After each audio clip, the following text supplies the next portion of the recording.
You may find yourself in a situation where you've given reading progress assignments to your students and a new student enters your class.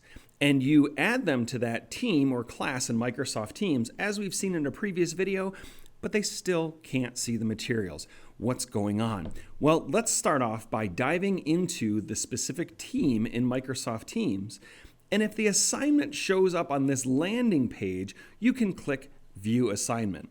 If that's not the particular assignment that you're looking for, we can click on the Assignments tab on the left-hand side and then find the assignment that we want to make sure that student can see.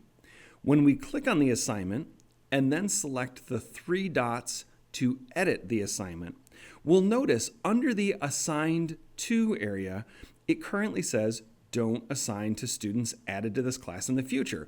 Well, we'll want to edit this, and maybe this is something that you'll change after you create the assignment anyway. But we want to now say assign to all students added to this class since a certain date. And done. Be sure to click the purple update button to change that, and now your new students should be able to see this material.